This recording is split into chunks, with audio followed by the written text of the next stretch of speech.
Hi, I'm here to talk about my Taylor Swift game and reflect on the process and experience. So my game came with a lot of successes, but also a lot of failures. The first problem I ran into was with the Spotify API that comes with Spotify. I looked up videos on how to use it and I tried my best. It was working with some features, but not all the features that I wanted to use were working. And the access token also wasn't only lasted 10 minutes and wouldn't work for an extended period of time. Um, so that was very frustrating, and I ended up switching to Spotify, which had some more user-friendly features and was a lot easier to use and incorporate into the program, and that ended up being a really big help.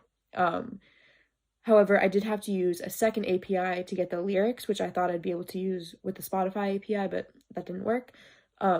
And that was with the Genius Lyric API. And that was actually that was very easy to use and understand. And it was very helpful. And I'm glad that I learned how to use that one. I also experimented with different iPie widgets, specifically with different buttons like toggle buttons and the regular buttons, but I was having some issues every time I tried to get a button to launch the game or to have the user be able to use the button while the game was launching, because the game was in a while loop. So that was really frustrating. It ended up being easier just to not include buttons at all. So if I had more time, I would definitely add some more features like buttons.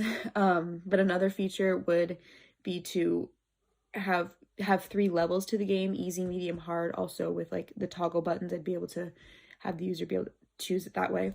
But one of the features that comes with the Spotify API, or the Spotify API, is the popularity of each song. And so I would divide it up by the easy would be her most popular songs are like 0.9 and above. So like it was a decimal, like that's how it determined how popular it was. Her medium songs, just like her regular songs, and then hard would be like her very rare songs or unknown songs. That way, you get your starter out Swiftie, or even just anyone who wants to play the game could play, and your very advanced Swifties who know all the songs, all the unreleased stuff and everything, could also get a chance to play, or would get a chance to play with harder songs. So there were a lot of bugs I had to work through. One very frustrating one was the apostrophe in the Taylor's version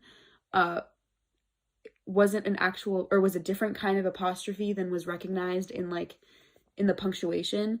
And so no matter what I did, it would always display with an apostrophe, and I wanted it to be with no punctuation. It was very frustrating.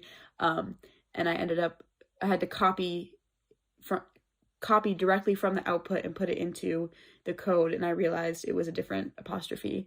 So yes, that was very frustrating, but little bugs like that I got through, and I think it definitely improved my skills as a coder, being able to work on a project like this. And I just feel like I learned a lot from this experience. And, I love being able to combine my 2 favorite things of Taylor Swift and Python into making this really fun game. So I had a lot of fun, and I'm hoping that other Swifties can enjoy it too.